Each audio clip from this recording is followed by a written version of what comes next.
नमस्कार. आजच्या व्हिडिओमध्ये तुमचं सर्वांचं स्वागत आहे. आजच्या व्हिडिओमध्ये आपण एक असा फंड पाहणार आहोत जो फंड फक्त इक्विटीमध्ये नाही तर डेप्टमध्ये सुद्धा इन्व्हेस्ट करतो, गोल्डमध्ये सुद्धा इन्व्हेस्ट करतो, कमॉडिटीमध्ये सुद्धा इन्व्हेस्ट करतो आणि सिल्वरमध्ये सुद्धा इन्व्हेस्ट करतो. म्हणजे हा फंड सगळ्या सेक्टर्समध्ये किंवा सगळ्या असेट क्लासमध्ये इन्व्हेस्ट करतो. म्हणजे जर म्युच्युअल फंडमध्ये तुम्ही 100 रुपये इन्व्हेस्ट करताय तर त्यातले 65 रुपये इन्व्हेस्ट होणार इक्विटीमध्ये, 25 रुपये इन्व्हेस्ट होणार डेप्टमध्ये, 6 रुपये इन्व्हेस्ट होणार गोल्डमध्ये, अदर कमॉडिटीमध्ये इन्व्हेस्ट होणार 3 रुपये आणि सिल्वरमध्ये इन्व्हेस्ट होणार 1 रुपया. तर अशा प्रकारे तुमची इन्व्हेस्टमेंट ही सगळ्या असेट क्लासमध्ये डिवाईड केली जाणार आहेत आणि त्याचा मेजर पार्ट जो आहे तो इक्विटीमध्ये आहेच, पण त्याचबरोबर डेप्टसुद्धा आहे, गोल्डसुद्धा आहे आणि सिल्वर आणि अदर कमॉडिटीमध्ये पण आहे.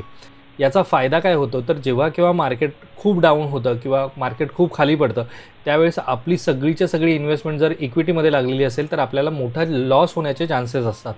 पण जर आपली इन्व्हेस्टमेंट ही डेप्टमध्ये पण आहे, गोल्डमध्ये सुद्धा आहे आणि सिल्वरमध्ये सुद्धा असल्यामुळे आपल्याला तेवढा इम्पॅक्ट पडत नाही जरी मार्केट खाली पडलं तरीसुद्धा. तर हा फायदा आहे अशा टाईपच्या फंड्समध्ये इन्व्हेस्टमेंट करण्याचा.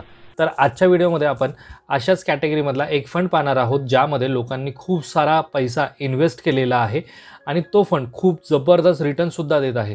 तर चला पाहूयात आपण तो फंड कोणता आहे. पण त्या अगोदर जर तुम्ही माझ्या चॅनलवरती नवीन असाल आणि चॅनलला अजूनही तुम्ही सबस्क्राईब केलं नसेल तर चॅनलला सबस्क्राईब करून ठेवा, म्हणजे असेच इन्फॉर्मेटिव्ह व्हिडिओज तुम्हाला या चॅनलवरती पाहता येतील. तर या फंडचं नाव आहे ICICI Prudential multi asset fund. हा फंड गोल्डमध्ये, इक्विटीमध्ये, डेप्टमध्ये आणि अदर कमॉडिटीजमध्ये इन्व्हेस्ट करतो आणि आपल्याला खूप चांगले रिटर्न्स प्रोव्हाइड करतो.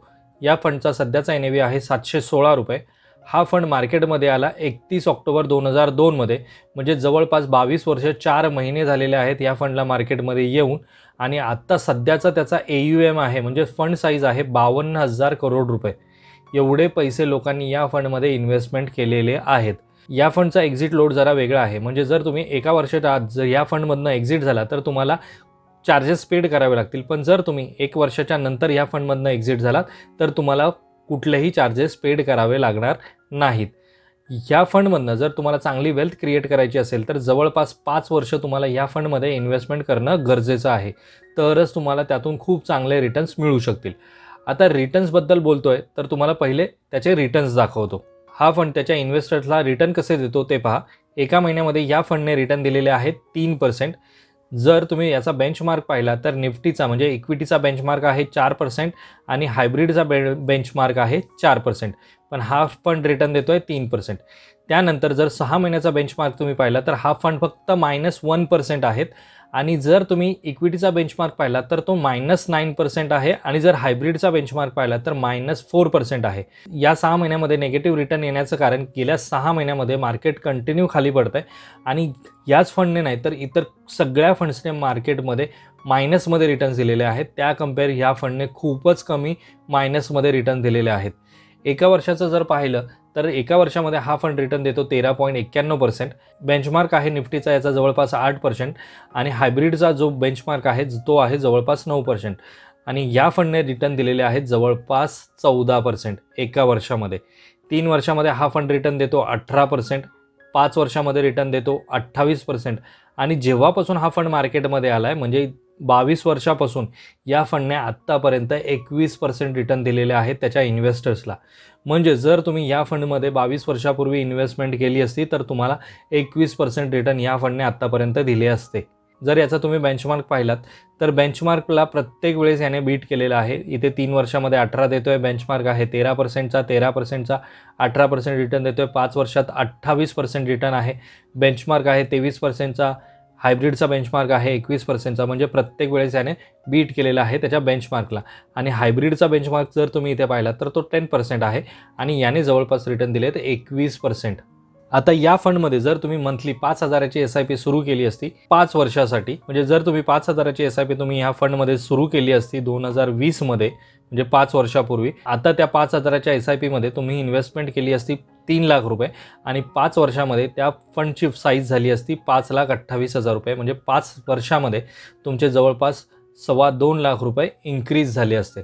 2002 साली 5,000ची जर तुम्ही SIP सुरू केली असती 2002 साली 5,000ची जर SIP तुम्ही सुरू केली असती तर आत्तापर्यंत त्या जी इन्व्हेस्टमेंट तुम्ही केलेली आहे त्या इन्व्हेस्टमेंटचे जवळपास 1,37,00,00,000 रुपये तयार झाले असते जर तुम्ही 5,000ची SIP या फंडमध्ये 2002 साली केली असती तर.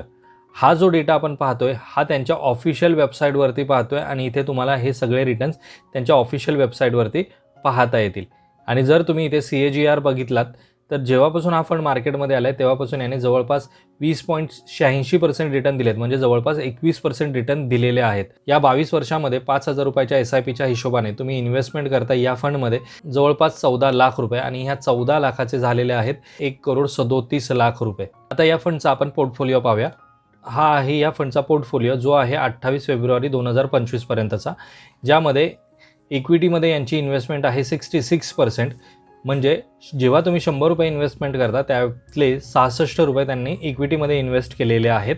ऑटोमोबाईल्स कंपनीजमध्ये त्यांची 6% इन्व्हेस्टमेंट आहे, बँकिंग सेक्टरमध्ये त्यांची 12% इन्व्हेस्टमेंट आहे, सिमेंट्समध्ये 1%, कन्स्ट्रक्शनमध्ये 2%, कन्झ्युमर ड्युरेबलमध्ये 0.74%, त्यानंतर FMGCमध्ये 1.83%, त्यानंतर इथे फायनान्समध्ये 5%, फर्टिलायझरमध्ये आहे यांची इन्व्हेस्टमेंट, इन्शुरन्समध्ये 2.37%, पॉवरमध्ये आहे, त्यानंतर IT सॉफ्टवेअर्समध्ये आहे, ऑइल अँड गॅसमध्ये आहे. तर अशा सगळ्या टाईपच्या कंपनीजमध्ये इन्व्हेस्टमेंट केलेली आहे या फंडने.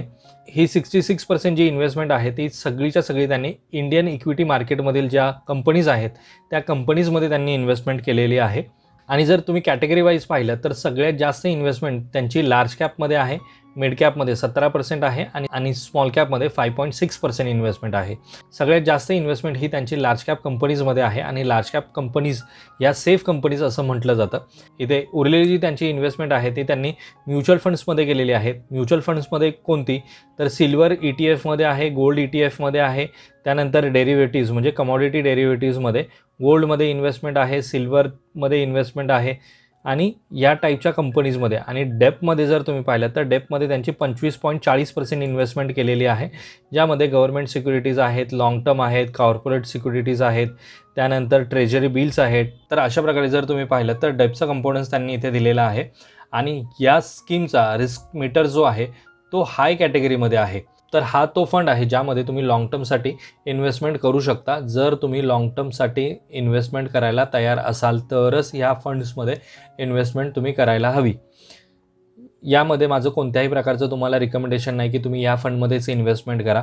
हा प्रत्येकाचा ओपिनियन आहे की तुम्हाला कोणत्या टाईपच्या फंड्समध्ये इन्व्हेस्टमेंट करायचं आहे. व्हिडिओ बनवण्याचा उद्देश हाच होता की मार्केटमध्ये खूप सारे फंड्स आहेत ज्यामध्ये तुम्ही इन्व्हेस्टमेंट करू शकता, पण त्यासाठी तुम्हाला तुमची रिस्क कॅपॅसिटी किती आहे ते जाणून घेणं महत्त्वाचं आहे आणि त्यानुसारच तुम्ही त्या फंड्समध्ये इन्व्हेस्टमेंट करू शकता.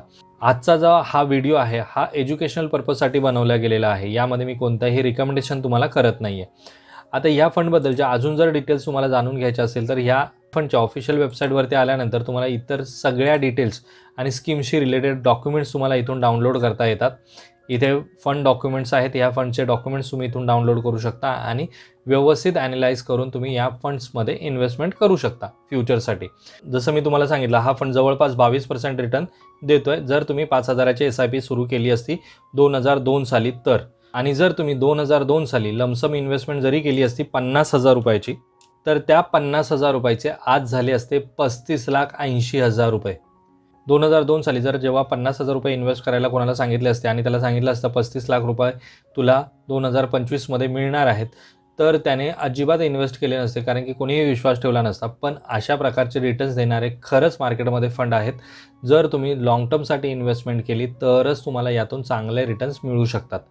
आजचा जर हा व्हिडिओ तुम्हाला इन्फॉर्मेटिव्ह वाटत असेल तर आजच्या व्हिडिओमध्ये मित्रांनो एवढंच. असेच जर तुम्हाला इन्फॉर्मेटिव्ह व्हिडिओज पाहायचे असेल तर चॅनलला तुम्ही लगेच सबस्क्राईब करून ठेवा, म्हणजे असेच इन्फॉर्मेटिव्ह व्हिडिओज तुम्हाला या चॅनलवरती पाहता येतील. आजचा जर हा व्हिडिओ तुम्हाला आवडला असेल तर व्हिडिओला लाईक करा, चॅनलवरती नवीन असाल तर सबस्क्राईब करा. लवकरच भेटूयात आपण अशाच एका इन्फॉर्मेटिव्ह व्हिडिओमध्ये. तोपर्यंत बाय बाय.